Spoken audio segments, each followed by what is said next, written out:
Hi, welcome to Tomb Raider. It's Tomb Raider. There is no 3 or 2 or anything else. There was a kind of a fun cutscene that played in at the start. Lara has been washed up on a beach, the result of a shipwreck, storm. Her friends are there, but they can't hear her, unfortunately. Oh, guys, help me! And honestly, I thought that moment was pretty cool. Now the hair. The hair was in the benchmark, and it was actually kind of cool. I sort of enjoyed seeing the hair. But the thing about the hair is that, well, you'll see.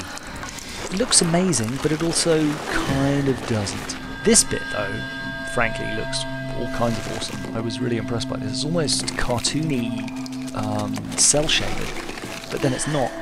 It's a really beautiful looking game, it's got to be said, in a very different way to Crysis 3, but gorgeous nonetheless. Crystal Dynamics have done a fine job, and I applaud them. Hear, hear, Crystal Dynamics. Anyway, look, so Lara's upside down, obviously, which is why her ponytail's hanging upside down, but what about her bangs? That's what's really annoying me. They're not tethered down, they're not in her ponytail, why are they still stuck to the side of her head? That doesn't make any sense and actually annoys me to a large degree. It's just, it doesn't even make any sense. And it wouldn't have been that hard to do if they can do such a lovely job with the ponytail and actually the hair around her head flowing so nicely. Anyway, I'm not going to rant for too long about hair quality. You swing left and right, and I've sped a bunch of this up where it gets boring. You set fire to that, then swing left and right again, and set fire to yourself, your feet go on fire and you fall down. And there's kind of a cool cutscene here where it's like, oh my god, huge spike, we're going to die. And then it's just a little nail. Well, I say little. I certainly wouldn't want to throw it my side, but it's not perhaps as big as you might have feared. And they've also gone a little bit Dead Space here with the action buttons kind of in the game as opposed to on the screen. Which again I like. It's stylistically, it pleases me a lot.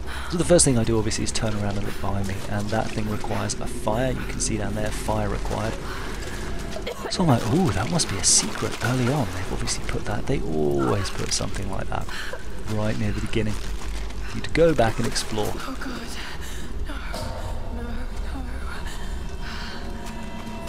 And I mean, this looks very cool too. This is obviously a pretty dark place with a dude who well, he's just clubbed us over the head. He's not the friendliest. What happened to you? What's weird, well, I'll explain later on what's weird when he rocks up. But there's a torch, so we grab the torch, and the first thing I do is run back this way and set fire to the thing at the start. And what falls out of the bag of bones are some paint and some bleach and a boot and a skull, obviously.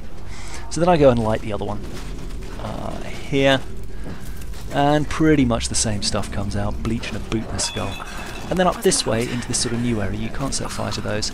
I can set fire to this, so I do, obviously, because why wouldn't you? Things burn up very quickly here. Now notice that box, that burnt up remarkably quickly there. Later we're going to see some identical boxes that don't, which is a bit confusing, but then squeeze through here. There we go, and oh, fire's gone out. Fortunately, there is this little thing here. We learn about the survival instincts. You basically highlight some important things in the room. And then climb up here. There we go, and set fire to this, and it'll go big bada boom. There, fire runs down there. Big bada boom. And then over here. Not much to see here, so I've sped it up under there. And then this dude here grabs our foot. And he's obviously the guy that clubbed us. Well, I say obviously, I mean, one would assume so, but I'll shut up for a second. That was close. Oh shit, that was close. He sounds like he's trying to help, which is weird. I don't know, maybe I'm imagining it, but that's what it sounded like to me. This bit was quite tense, I quite enjoyed it. A bit where the thing is, you wouldn't put your hand on a strut holding up rocks, you just wouldn't. But then she's through here, and interestingly her hair doesn't look particularly wet, it still looks very dry, but we'll ignore that too. She makes her way through here, and if you've got claustrophobia, this would, I mean, I've got very mild claustrophobia, like wouldn't go potholing. What's it called? Spelunking. but I'm fine in lifts and stuff. But that would kind of freak you out. So then up here, every time it autosaves, I get a bit of a frame rate hit. And then going through here, the torch goes out, and the basic premise here is we've got to blow up that barrel to open that path out. And objective beacons there, press LB to highlight objective beacons, so that's where we've got to go. So then up here, ran straight past the way to relight my torch, so eventually saw it there, even stood next to it. So the idea here is light the torch, head through here, light these things, that will flick up and spit out a bunch of crates. This will drop down, block the crates. You can now set fire to them.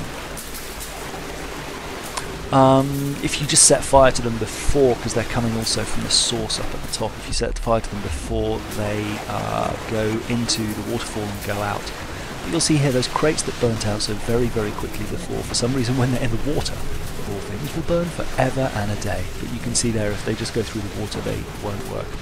So then I went up here and slammed this a bunch of times. It still does nothing. Do you know the definition of insanity, Jason? Doing the same thing again and again. I'm not even going to try and do Vars's accent, but now I'm supposed to be him. Anyway, jumping over there. Lifts that up, puts some of those burning things in there, and now I can run back up. I'll cut out the bit where I spent 10 minutes trying to get up there. And you smash that down.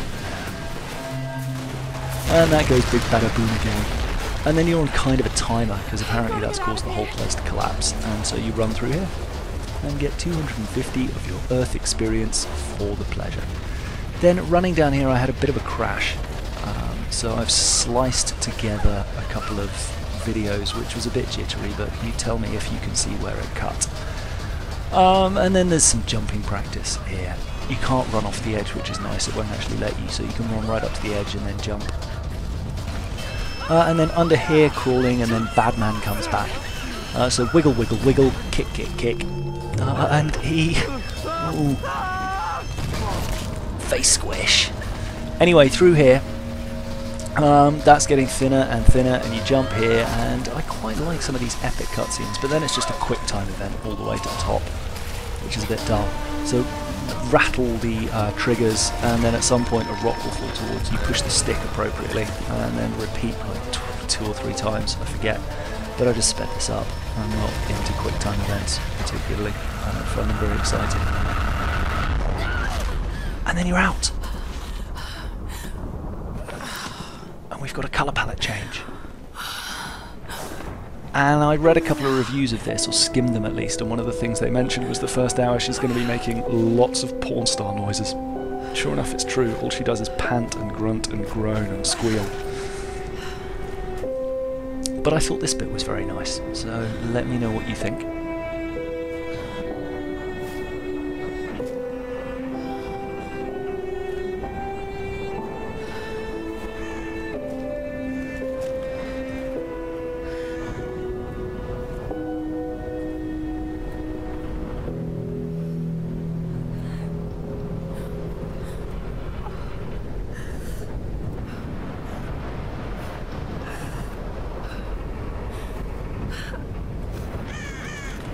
That was it. I was waiting for something else to happen, but nothing ever did. Anyway, from there I ran down to the left, you'll see here. And look, it's a life raft. We're going to find out what happened to our friends. The lifeboat.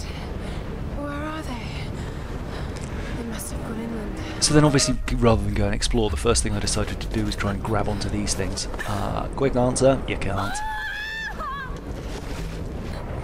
Can't grab onto this one either, even though I really think you should be able to. She doesn't even make an effort.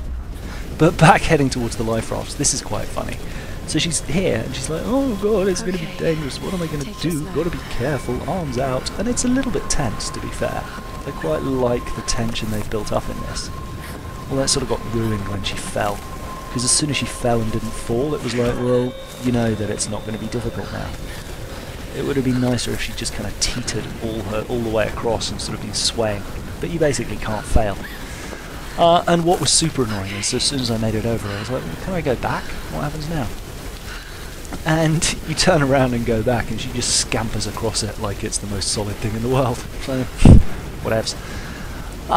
Also, don't try and jump off. Nothing to see down there. I was curious. Anyway, back here, there's just a bit of jumping here, and then you come around the corner, and there's a plane. And the plane's basically jumping practice. Now, what's interesting about this is you climb up here. I can do this. I can do this. You climb up here and it teaches you about grab. So you jump up there and it goes, if you're falling, press X to grab. So I'm like, okay, that's good advice, I'll remember that. And then you can jump between stuff, and I've sped this up because it's basically just Assassin's Creed now. And then along here, and this falls down. This bit was quite nice. Although it could have been better because she just basically seemed quite oblivious to the fact that it had fallen. I would have liked a close-up kind of slow motion Matrix. Anyway, so remember the fact that it's taught us to grab. Anyway, up here you learn that she can also wall climb, wall scramble like a ninja, which is a useful skill, I'm sure. Nothing up there, so down here, and then there's a little cutscene where she finds this bag, and in it there is a CD radio and a video camera and a box of matches. Now, the first thing I do when I pick up a box of matches is shake them to see how many there are in there, and we'll see why that's important later. Anyway, there are some water bottles, and again, I would have thought water bottles were the most important thing you could pick up there, right? You need to drink, otherwise you're going to die. Now here, remember what it's taught us about grab? I'm there mashing the grab button. Did it work? No, it did not. That annoyed me a little bit, because it's just told me what to do and then ripped it away from me. Anyway, here's the map that I discovered, and I note suddenly that there are collectibles, and my OCD senses start tingling. So we'll see about that. It looks like there's going to be a bunch of videos coming with all the collectibles. Anyway, around here there's a relic. I guess that's a relic there hanging in the tree. You can't reach it yet. I'm guessing I'll need something like a grappling hook to grab it. But then around here, and this is where we take cover for the night. So mission objective complete. There's a burnt out fire, no one around, that's all well and good. What does she do? First thing she does, take a drink. Lara, you should have taken the water bottle. Are you kidding me? And then she checks the radio, which is fair enough, and then goes to light a fire. And manages to scramble up some logs and stuff, and I'll accept that as fine. But then she gets the match out and is surprised to find there's only one match in there.